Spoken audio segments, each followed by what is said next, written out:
welcome back to the Sword of Truth podcast, the chapter-by-chapter reread of the Sword of Truth series with some pretentious art student craft brew on the side.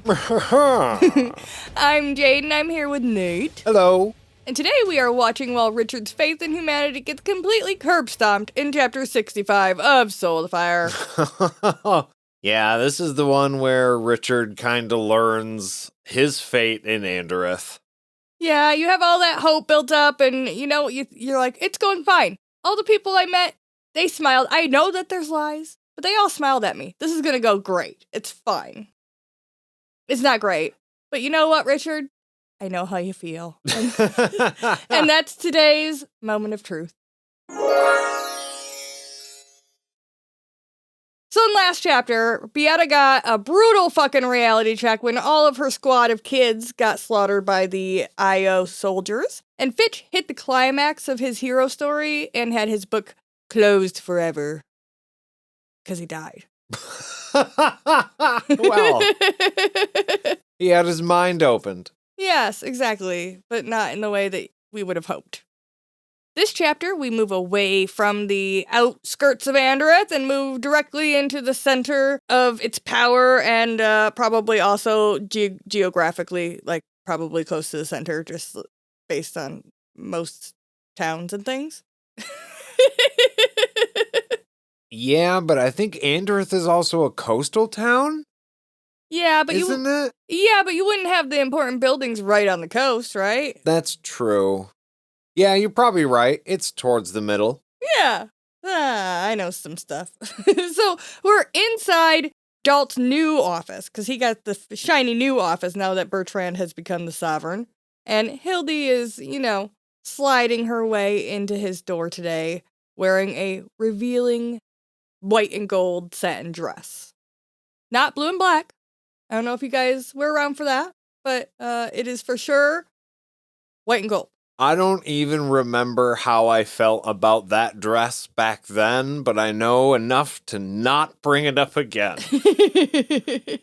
People are going to yell and scream, and I don't know. Maybe even our Discord, the best place on the internet, might get a little volatile if we bring up the dress there.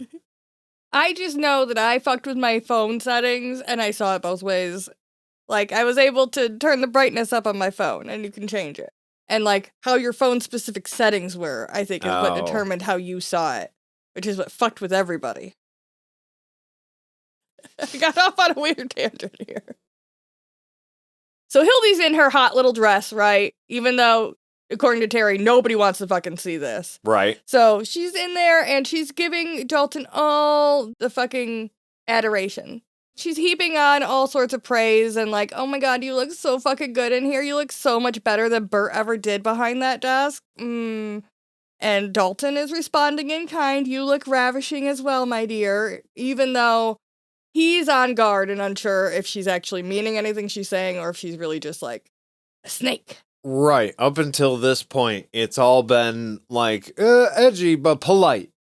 Yes. Right? Nobody's really crossing any hard boundaries yet.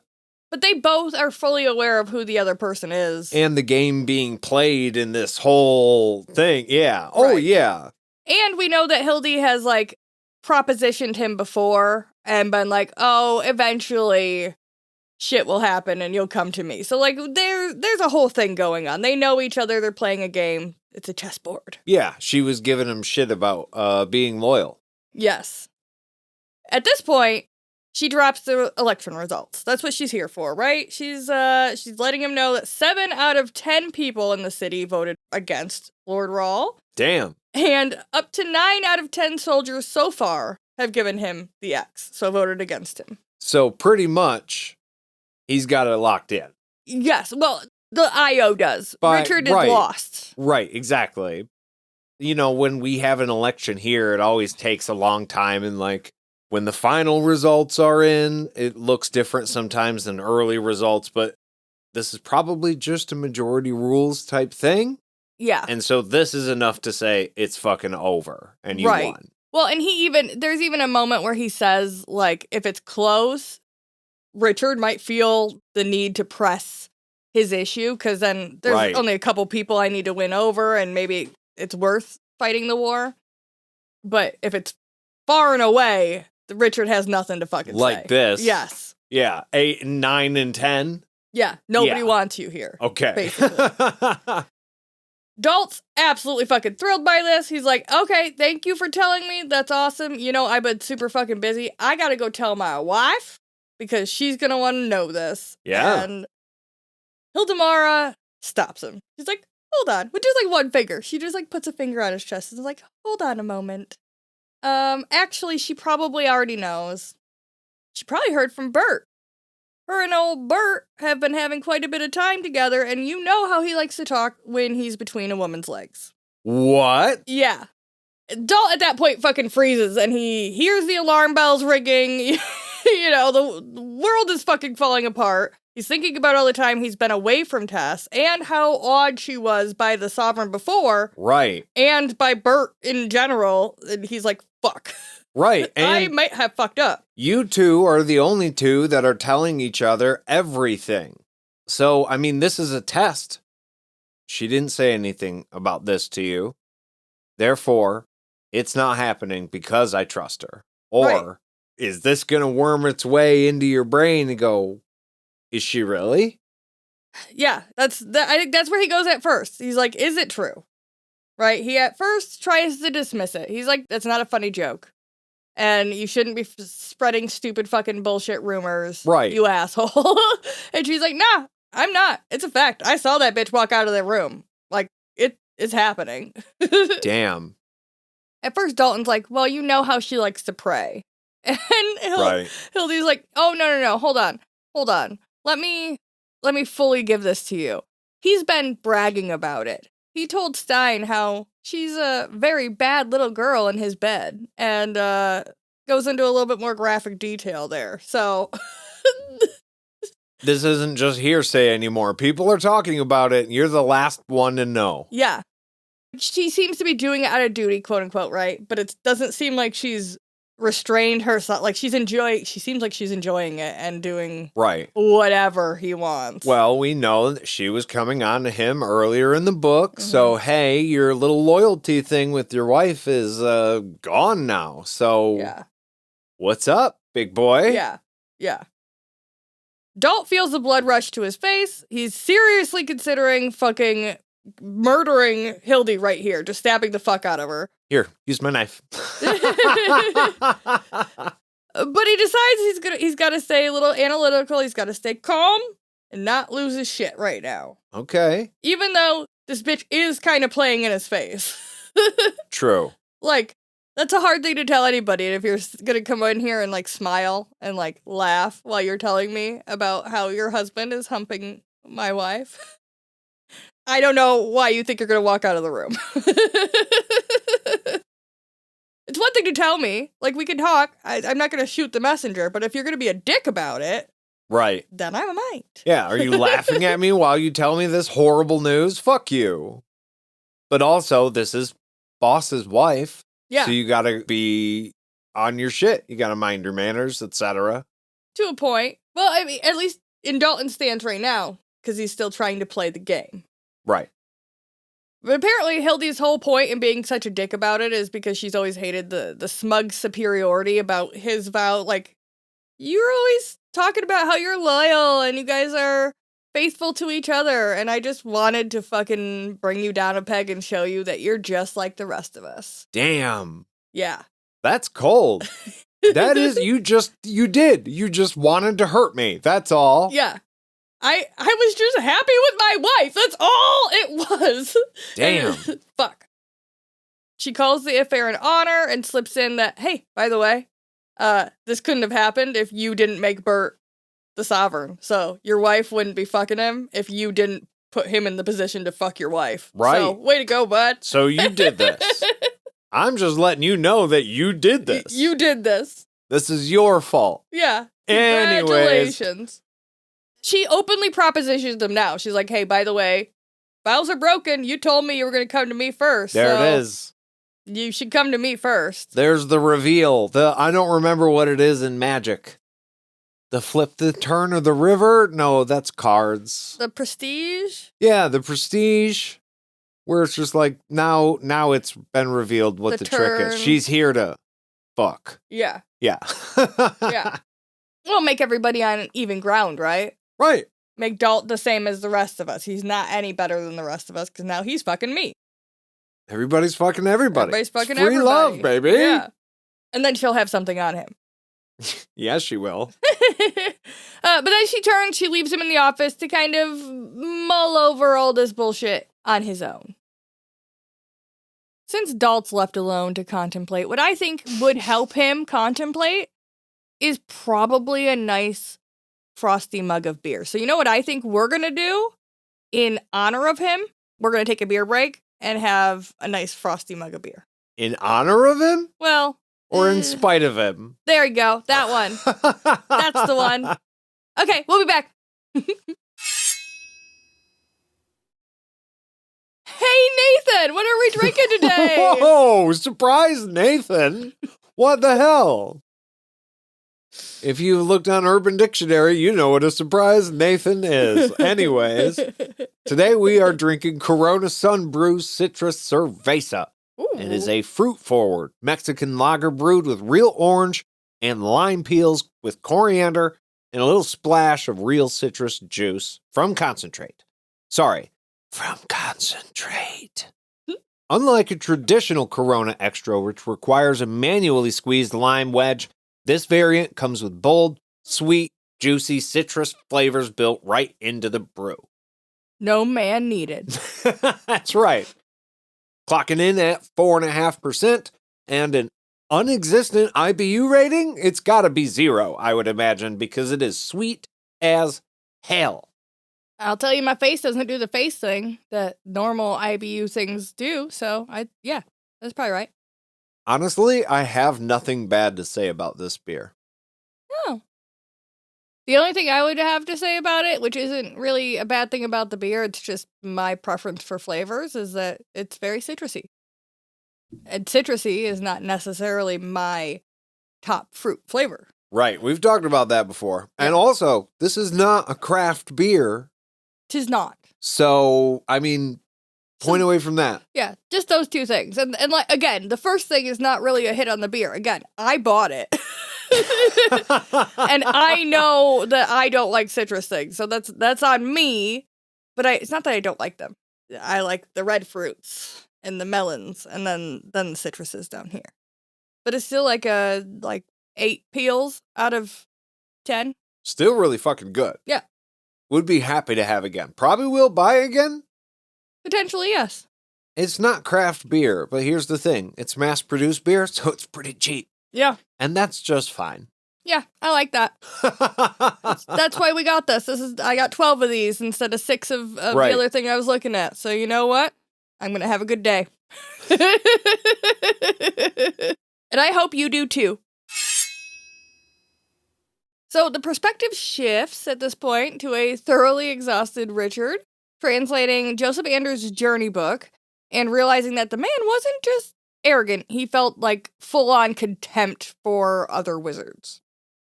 The second he got that book from the Raven, he sat down, started to study it, and he's been probably doing that until we see him here. Yes, he has. He's been trying to translate it for days, so he's tired. Just like he was back at the Keep when they were trying to translate the other fucking book that they were working on. So he learns that Ander was sent to deal with the chimes by the Keep, the wizards at the Keep, back in the day.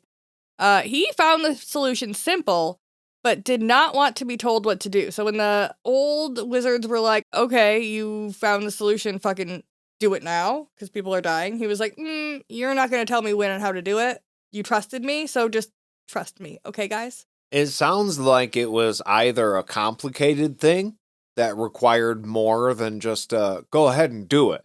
Like, well, no, this is going to require some resources or some people, man hours to get done. Or he had nefarious reasons right from the get that he didn't want other people involved in it.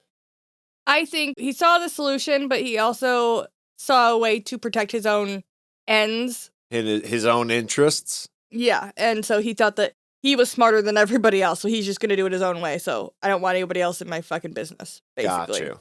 So arrogant. Yes. Like we learned. We all know he thought he was better than the other wizards, but Richard says he might have actually been right. Like, he's very similar to Richard in the way that he doesn't look at magic in the same way that everybody else does. Richard doesn't know anything about magic, which can be a liability, but also doesn't burden him with the constraints of magic so that he can try things that nobody else would, because they can't imagine it's possible, but he just goes, okay, this seems real, and then he makes it real, kind of. Figures out a way to make it happen. Yeah. Through necessity. Yeah, and because nobody else would think to do that, because that's breaking magic, and he's like, well, I don't fucking know that's breaking it, so I'm gonna try it anyways. What do you mean you can't put hot sauce on eggs? It's delicious. Watch me.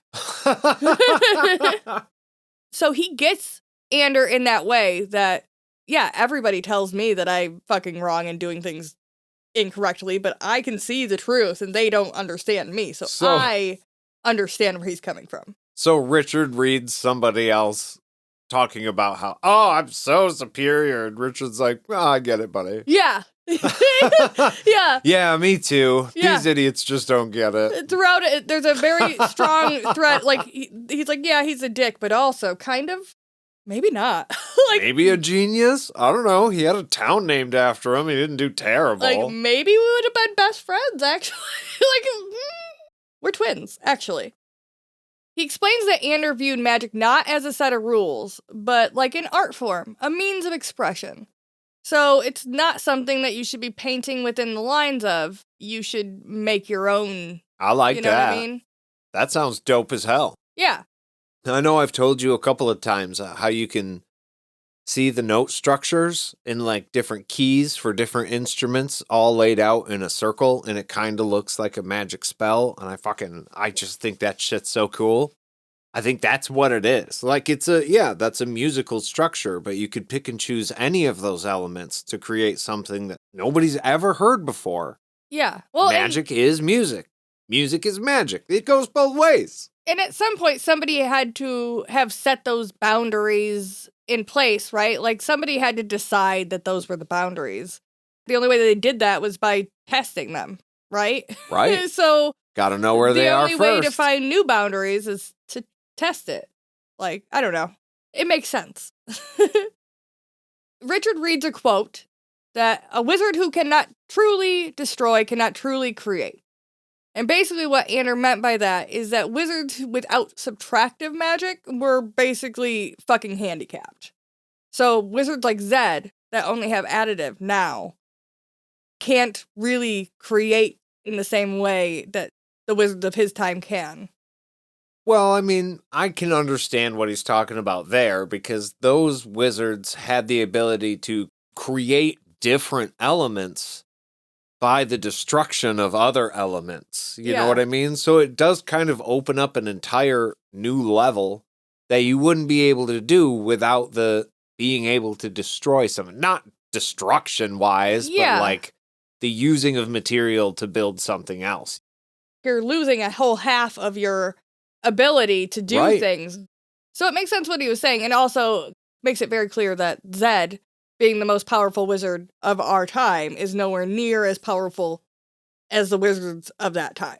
And they can do things that we couldn't even imagine could be done now.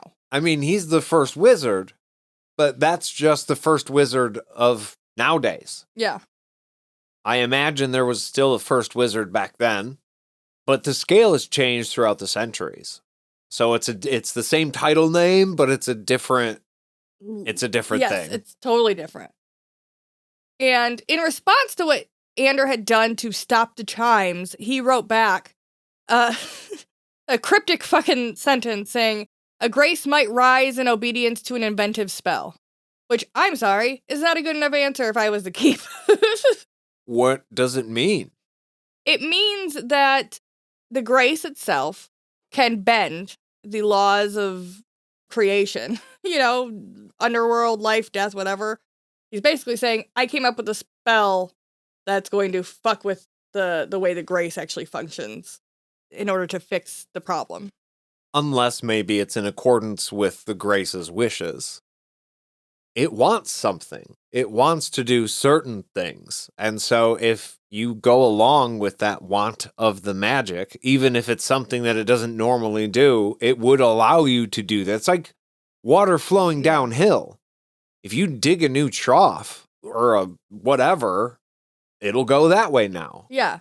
I mean, the chimes coming into this world, in essence, are the Grace functioning in the wrong way because it's something flowing from the underworld back into the world of life. Right. It's going backwards. Yeah.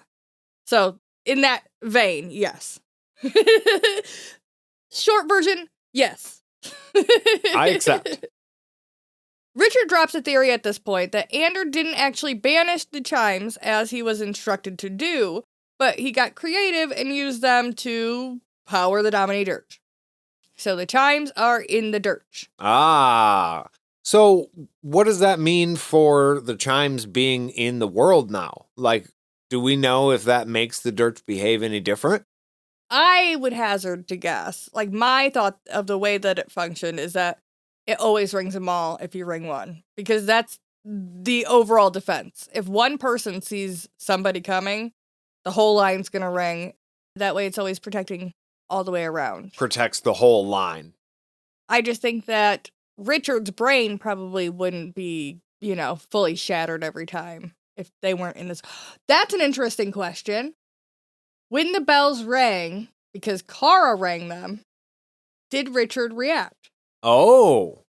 I don't know. If it doesn't come up in this chapter, then it probably hasn't come up. Then it probably doesn't. Doesn't, right. Which is interesting, because he reacted to the bells ringing so far away, and that made sense, because it was like the chimes, right? Now we know that. It's the chimes, that's why he would have reacted to them. But that means to me he should have just been, incapacitated when Kara did that just now. Right. That's a good point. Ah. And that's what we do here at All the Things. Because we have Jade, and she's like, smart. Okay. So, Richard theorizes, because Kahlan is like, wait, if that's true, why the fuck was it such a weird, analytical, if he's so creative and outside the box and doesn't follow rules, why were there such specific rules to call them into the world? And Richard thinks that strict formula required to release the chimes was Ander's way of balancing the creative act of binding them. So, because he was so creative over here and didn't use any rules, he had to use lots of rules over here, because you have to have balance in everything. So you can't... That's true. You can't have too much wooey creative art bullshit without having, the math brain over here to balance it. Which... Left brain, right brain. Yeah. I don't like the math side of it, though. Yeah. My brain don't do that shit. That's what I'm here for. Exactly. That's the balance. That's the balance. We're magic. We're magic. Fuck yeah. We figured it out. Woo! Richard fears that Ander, in doing this, created an unbreakable magic inside of a puzzle without a solution. Super. So it's just a really hard... It's the first book of Harry Potter all over again. Gotta go through a magic puzzle. Yeah. It's gonna be difficult. Yeah. Might kill you. But it has no solution, so basically we're fucked. Great. Oh yeah, that last little detail at the end. There is no fix to it. Yeah. Good luck with that. Kahlan dismisses the theory. She's like, dude, you're getting a little crazy. You're reading the ravings of a lunatic. And, by the way, none of that is how magic works. Okay? Just so you know, little Richard, who doesn't know anything. But when we're talking about literally making new kinds of magic, Richard and this guy are on the same page. And Joseph Ander obviously did something. I don't know. I might be a little more inclined to side with Richard here. You just don't know enough. Silly little Nate. Don't silly little pop Richard. my nose. What the hell's that? Richard doesn't tell her that that's exactly what the other wizards thought of Ander, and she's not prepared to think in these terms. It's just wild. He's basically becoming Ander during this conversation. He's like, you just don't fuck. Okay, cool. You just don't understand. I'm just smarter than everybody. Oh, boy. But he's Richard, so it's going to be okay. We like to hang a lot of that on the fact that we do think he's a good guy. Yeah. So even when he's just like, I'm going to take some extremes, usually they're actions we agree with. Yeah. Not always. And that's why you got to watch him, because sometimes he gets a little wily on you. But like in general, he's a good guy. So it makes you feel like if he thinks something is right, you should probably feel like it's right. But also, if somebody is, like, if you don't know anything about how things are actually supposed to go, and then you just come in and start going, no, I know better than everybody. In the real world, I would probably be like, I get it. Well-intentioned, stirring things up, but also, you're fucking shit up. I don't know. Like, it feels like you don't know better than everybody. This dude's 100 years old. He's been studying this for fucking 60 years, and you're gonna come in here and tell him he's an idiot? That's crazy. Yeah, I mean, when you're talking about bringing law and order somewhere that already has it, you can't just start screaming law and order, because you might have a little different idea of what that is. Yeah. There are proper channels to go through at that point. And I know it's Richard. It's all great. I just, sometimes I like to bitch you a little bit. That's fair. It's fair. So a little bit of time passes after this conversation, and Kahlan, deeply stressed, decides to try to distract Richard by seducing him. She really lays it on thick. She's like, hey, we need something to distract us. It's been so long, Richard. And he's like, hey, babe, we can't. Remember the necklace thing? Right. Magic's not working. You might get knocked and up. We don't want to make a baby. Can't do that. And she's like, hey, don't care. I'll have a baby. I'll have a baby right fucking now, Richard. I don't give a shit. It's a very different vibe. Are you sure that's what you mean, Kahlan? I don't think that's what you mean. She went from being like, oh, we haven't had sex in a while, to being like, are you fucking daring me? I'll do it now. You want me to go buy diapers? Little baby booties? I'm ready. And shitloads of paper towel. Richard is like, no, honey, not right now. Pointing out that bringing a child into all of this is not a good idea. We have the times loose. We have a horrific war on and a fucking vote that we're dealing with right now. It's just not the right time. Multiple magical beings want me dead, not to mention the leaders of a couple of empires probably want me dead. Can you imagine something crying and shitting and throwing up in the middle of all this? I can't. Pass. No, it's not. She tries to argue that it's fine. I don't care. It'd be great. And he's like, listen, that's wonderful. I'm glad that you want my babies. I would love to give you my babies. And I will deal with Shoda, but not today. Not in the midst of all of this. Yeah. Not right the fuck now. I just need a little bit of time, and then we can do that. Captain Meiffert interrupts them at this point to come in and have a little chat, which is a little bit funny because just a moment ago, Richard was like, you want to do it like right fucking now? Like right in here? And she's like, yeah, let's tie a tent close. People knock. It's fine. It'll be perfectly fine. No one ever comes in here. 5 seconds later, he's like, see? Told you. Had we done it? And she's like... only because they said it out loud. If they had just kept their mouths shut and just did a quiet, silent little thing, nobody would have bothered them. But the second she was like, you want to do it? Someone's knocking. Even if someone knocks, you don't gotta open. You can say, give me a moment. Yeah. Go away. I am in a private meeting. This is of the utmost importance for national security. Doing this for everybody. You guys like that I'm real cool-headed and logical and don't relish people dying all the time, right? Yeah. In order for me to be so chill, I gotta work a couple of things out. Yeah. I mean, short of putting it on your calendar, what more do they expect? Yeah, he's in there with his wife. Give him his time with his wife, and then when we get him back as leader of our empire, he's gonna be top of his game. I mean, other than the fact that Richard's like, I can't touch you right now because there's no magic, which would be upsetting, by the way. We don't know when That's there's not an end true. date to that. Listen, that's just because Richard doesn't understand foreplay. Yeah. We can't do anything because I can't put it in you and make you baby. There is a world between here and there, my Lots friend. of holes. But also, you guys have a tent. You're the leader of the whole world. Goddamn right. The door's shut, and people don't come in unless you tell them to. Nobody needs to know what happens in there. But Meiffert comes in. He has the... It's changed again. Meiffert. Now it's Meiffert. Meiffert.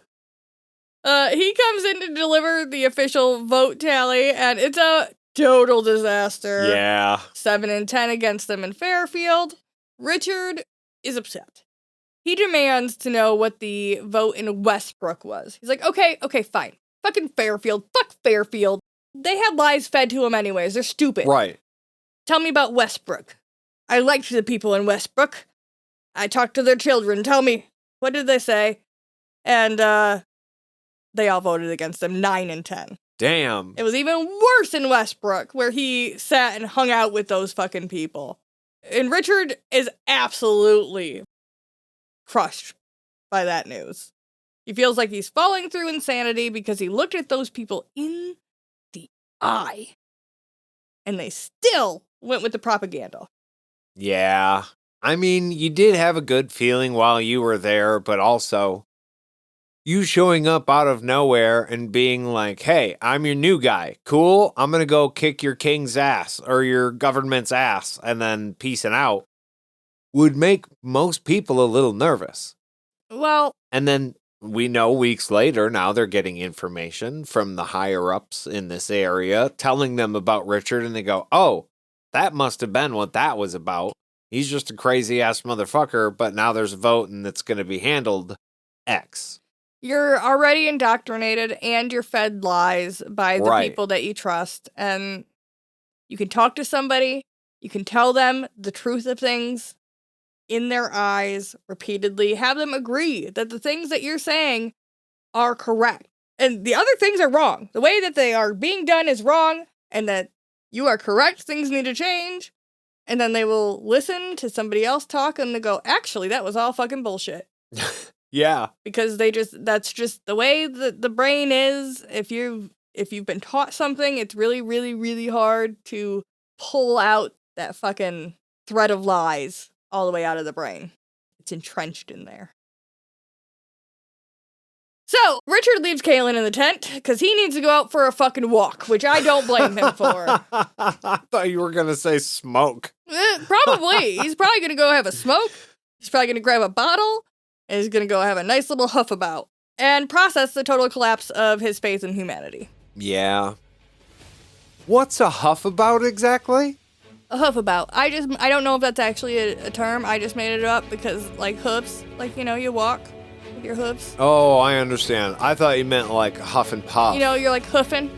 You're hoofing Yeah, out I'm going to there. take my bottle. I'm going to take something to smoke. I'm going to go take a walk. Nah, he's taking a hoof-about. So that's a little wizard note for you to take if you don't know that phrase. I might have just made it up. Now you do. Now you do. That's our truth, and we would love to hear yours. Write to us in your journey books to podcastatt@gmail.com, or find us on all of our social medias. Glub, glub, glub. If you would like to support this podcast and hear some more exclusive content, find us over on patreon.com/podcastatt, where every tier is a happy tier. Haha. Thank you all for listening. That's all for us, friends. We'll see you real soon. Bye-bye.